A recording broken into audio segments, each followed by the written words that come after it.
எல்லாருக்கும் நமஸ்காரம். இன்னைக்கு நம்ம தசகம் 28ல 6ல இருந்து 10 வரைக்கும் இருக்கக்கூடிய ஸ்லோகங்கள் பார்க்க போறோம். நேத்தி நம்ம 5வது ஸ்லோகத்துல தாயார் வந்தா, தாயாருக்கு பட்டாபிஷேகம் பண்ணா அப்படிங்கிற வரைக்கும் பார்த்தோம் இல்லையா. இப்போ 6வது ஸ்லோகத்துல என்ன சொல்றா அப்படின்னாக்க, இப்ப லக்ஷ்மி என்ன பண்றான்னா ஸ்வயம்வர மாலையை கையில எடுத்துண்டு, அந்த ஸ்வயம்வர மாலை கூட எப்படி இருக்கு அப்படின்னாக்க வண்டுகள் நல்ல வாசனையான பூக்களால கட்டப்பட்ட மாலையா அது. அதனால என்ன பண்றதுன்னா வண்டுகள்லாம் அந்த மாலை கிட்ட ரீங்காரம் பண்ணிட்டு இருக்கான். அப்படிப்பட்ட அந்த மாலையை எடுத்துட்டு ரொம்ப மெதுவா பெருமாள் கிட்டக்க அவன் நடந்து வராளாம். ஏன் அந்த தாயார் அப்படி பெருமாள் கிட்ட அவ்வளோ மெதுவா நடந்து வரான்னா, நல்ல கும்பம் மாதிரி இருக்கக்கூடிய மார்பகங்களோட சுமைனால தாயார் ரொம்ப மெதுவா நடந்து வராளாம். அப்போ அவளோட கால்கள்ல கொலுசு சிலம்புகள்லாம் போட்டிருப்பா இல்லையா, அது நல்லா ரொம்ப அழகாக சத்தம் கொடுத்துட்டே இருந்ததாம். அப்படி அந்த கொலுசு சத்தத்தோட கூட ரொம்ப வெட்கத்தோட அவ உன்னோட இருப்பிடத்துக்கு வந்தா. தேவர்கள் எல்லாம் முன்னாடி நின்று இருக்கா, கடைசியில தான் பெருமாள் நின்று இருக்கார். சோ அந்த மாலையை எடுத்துட்டு தலைய கீழே குனிஞ்சுண்டு ரொம்ப வெட்கத்தோட கூட பெருமாள் கிட்ட வரா அப்படிங்கிறது 6வது ஸ்லோகம். 7வது ஸ்லோகத்துல சிவன், பிரம்மா, அப்புறம் இன்னும் நிறைய தேவர்கள் அவெல்லாம் தாயார் வரும்போது என்ன நினைச்சுட்டு இருக்காளாம், அவளுக்கும் ஆசை வருதான், இந்த தாயாரை நம்ம எல்லாம் கல்யாணம் பண்ணிக்கணும் அப்படின்னு ஆசை வருதான். ஆனா தாயார் என்ன பண்றா அப்படின்னாக்க, தேவர்கள் எல்லாருமே நல்ல குணங்களோட இருக்கிறவாதான் அப்படின்னா கூட குற்றங்கள் அவகிட்ட இன்னும் கொஞ்சம் இருக்கு, இன்னும் முழுசா அவள்கிட்ட இருந்து குற்றங்கள் போகல அப்படின்னு தெரிஞ்சின்ற லக்ஷ்மி எப்பவுமே நல்ல குணங்களோட எல்லாத்திலையும் அழகாக விளங்கக்கூடியவர் பெருமாள் தான் அப்படிங்கறத தெரிஞ்சுண்டு உன்னை நோக்கி அந்த மாலையை எடுத்துன்னு வந்துட்டு இருந்தா. அதனால அப்படி கடைசியா நின்று இருந்த உனக்கே அந்த தெய்வத்தன்மையோட இருக்கக்கூடிய மாலையை உனக்கு சூட்டினா அப்படிங்கிறது தான் 7வது ஸ்லோகம். 8வது ஸ்லோகத்துல இந்த உலகத்துக்கெல்லாம் தாயாகவும் உன்னை தவிர வேற யார்கிட்டையுமே ஒரு பற்று இல்லாதவளாக கூட அந்த லக்ஷ்மி தேவியை நீ என்ன பண்ணனா, உன்கிட்ட அந்த மாலையை உன்கிட்ட சமர்ப்பிச்ச உடனே அந்த தாயாரை நீ உன்னோட மார்பிளை ஏத்தி உட்கார வச்சுட்டு பெருமைப்படுத்தின அப்படிங்கிறான். சோ உன்னோட மார்பில் இருக்கக்கூடிய அந்த லக்ஷ்மியோட அருள் பார்வை அப்படின்னு சொல்லக்கூடிய மழைனால முதல்ல பெருமாள் அப்புறம் தாயார் 2 பேரும் சேர்ந்து அவளோட பார்வையினால என்ன ஆயிடுதான், இந்த உலகம் எல்லாத்துக்கும் அவ்வளோ ஒரு வளர்ச்சி கிடைச்சது. பெருமாளோட சேர்ந்து தாயாரை பார்க்கிறோம், தாயாரோட சேர்ந்து பெருமாள் 2 பேருமா சேர்ந்து இருக்காங்கும் போது இந்த உலகமே அவ்வளோ வளர்ச்சி அவ்வளோ அழகா ஆச்சாம். அது 8வது ஸ்லோகம். 9வது ஸ்லோகம் இப்படி பெருமாள் எல்லாருக்கும் ஒருத்தொருத்தருக்கு தேவர்களுக்கு அதுல இருக்கக்கூடிய ஒருத்தொருத்தருக்கும் அவளுக்கு என்னென்ன வேணும்னு பார்த்து கொடுத்ததுக்கு அப்புறம் இப்போ அந்த இதுல இருந்து லக்ஷ்மி வந்ததுக்கு அப்புறமா வாருணி தேவி அப்படின்றவ வரா. அவ அவளோட கேரக்டர் என்னன்னா, எல்லாரையும் சீக்கிரமா மயக்கக்கூடிய அழகோடையும் எல்லாரோட ஆசையையும் தூண்டுற மாதிரி இருக்கக்கூடியவளாவ. அதனால அறியாமைக்கு இருப்பிடமா இருக்கக்கூடிய அவளை ரொம்ப நல்ல வெகுமானமாக அசுரர்களுக்கு இன்னும் ஒண்ணுமே கொடுக்கல இல்லையா, அதனால அந்த அசுரர்களுக்கு இந்த மயக்கக்கூடிய ஒரு பெண் அவளை அசுரர்களுக்கு கொடுத்துட்ட அப்படின்னு சொல்றா. 10வது ஸ்லோகத்துல நல்ல மேகம் மாதிரி நீ என்ன பண்ணனா, அடுத்ததாக 2 கைகளால கூட ஒரு கலசத்துல அமுதத்தை எடுத்துட்டு கடல்ல இருந்து தன்வந்திரியாக நீ வந்த அப்படின்னு சொல்றா. சோ தன்வந்திரி பெருமாள் தான் நோய்கள் எல்லாம் தீர்க்கக்கூடிய பெருமாள்னு சொல்றோம் இல்லையா, அந்த மாதிரி தன்வந்திரியா தோன்றின நீதான் என்னோட எல்லா பீடைகள், அதாவது அவருக்கு வந்திருக்கக்கூடிய எல்லா வியாதிகளையும் நீக்கணும் அப்படின்னு சொல்லி இந்த 28வது தசகத்தை பூர்த்தி பண்ற. இப்ப நம்ம இதோட ஸ்லோகங்களை பார்க்கலாம்.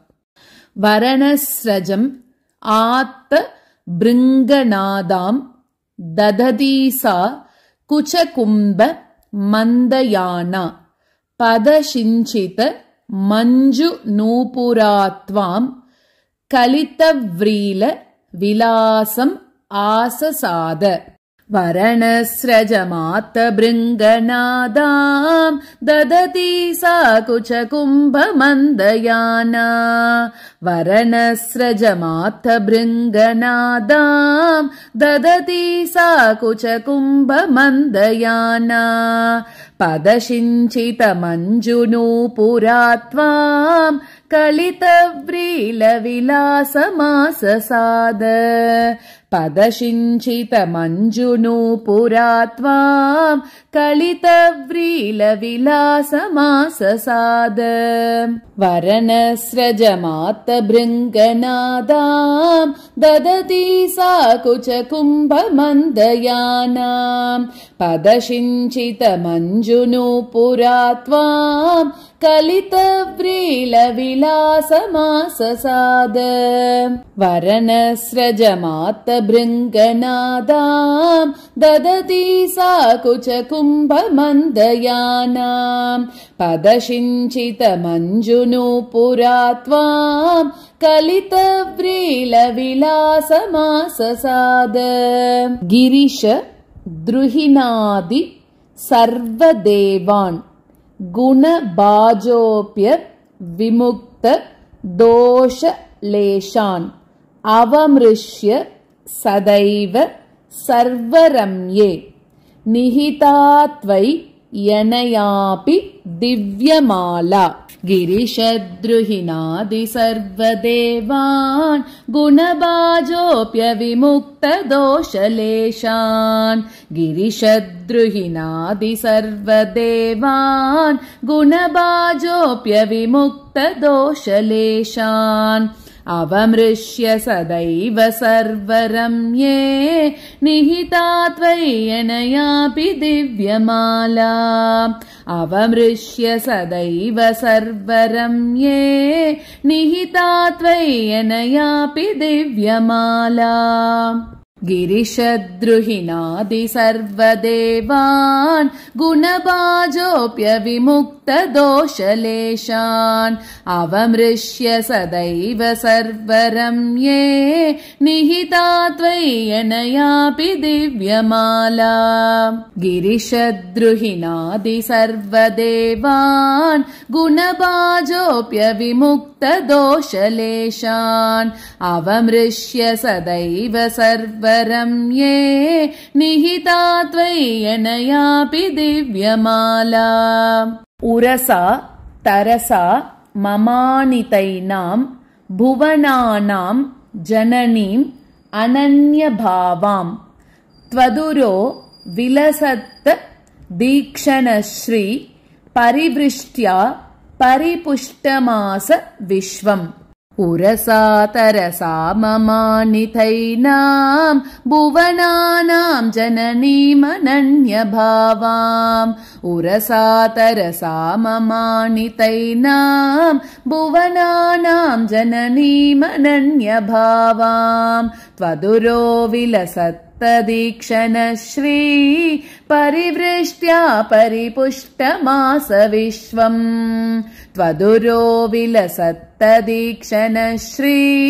परिवृष्ट्या परिपुष्टमास विश्वम् उरसा तरसा ममानितैनां भुवनानां जननीमनन्यभावाम् त्वदुरो विलसत्तदीक्षणश्री परिवृष्ट्या परिपुष्टमास विश्वम् उरसा तरसा ममानितैनां भुवनानां जननीमनन्यभावाम् त्वदुरो विलसत्तदीक्षणश्री परिवृष्ट्या परिपुष्टमास विश्वम् अतिमोहन विभ्रमा तदानीं मदयन्ति खलु वारुणी निरागात् तमसः पदवीमधास्त्वमेनाम् अतिसम्माननया महासुरेभ्यः अतिमोहन विभ्रमा तदानीं मदयन्ति खलु वारुणी निरागात् अतिमोहन विभ्रमा तदानीं मदयन्ति खलु वारुणी निरागात् तमसः पदवीमदास्त्वमेनाम् अतिसम्माननया महासुरेभ्यः तमसः पदवीमदास्त्वमेनाम् अतिसम्माननया महासुरेभ्यः अतिमोहनविभ्रमा तदानीम् मदयन्ते खलु वारुणी निरागात् तमसः पदवीमदास्त्वमेनाम् अतिसम्माननया महासुरेभ्यः अतिमोहनविभ्रमा तदानीम् मदयन्ते खलु वारुणी निरागात् तमसः पदवीमदास्त्वमेनाम् अतिसम्माननया महासुरेभ्यः तरुणाम्बुद सुन्दरस्तदात्वं ननु धन्वन्तरिर् उत्थितोऽम्बुराशेः अमृतं कलशे वहन् कराभ्याम् अखिलार्तिं हर मारुतालयेश तरुणाम्बुद सुन्दरस्तदात्वं ननु धन्वन्तरिरुत्थितोऽम्बुराशेः तरुणाम्बुद सुन्दरस्तदात्वं ननु धन्वन्तरिरुत्थितोऽम्बुराशेः अमृतं कलशे वहन् कराभ्याम् अखिलार्तिं हर मारुतालयेश अमृतं कलशे वहन् कराभ्याम् अखिलार्तिं हर मारुतालयेश तरुणाम्बुद सुन्दरस्तदात्वं ननु धन्वन्तरिरुत्थितोऽम्बुराशेः अमृतं कलशे वहन् कराभ्याम् अखिलार्तिं हर मारुतालयेश तरुणाम्बुद सुन्दरस्तदात्वं ननु धन्वन्तरिरुत्थितोऽम्बुराशेः अमृतं कलशे वहन् कराभ्याम् अखिलार्तिं हर मारुतालयेश नारायण अखिल गुरो भगवन्नमस्ते सर्वत्र गोविन्द नाम संकीर्तनं गोविन्द गोविन्द।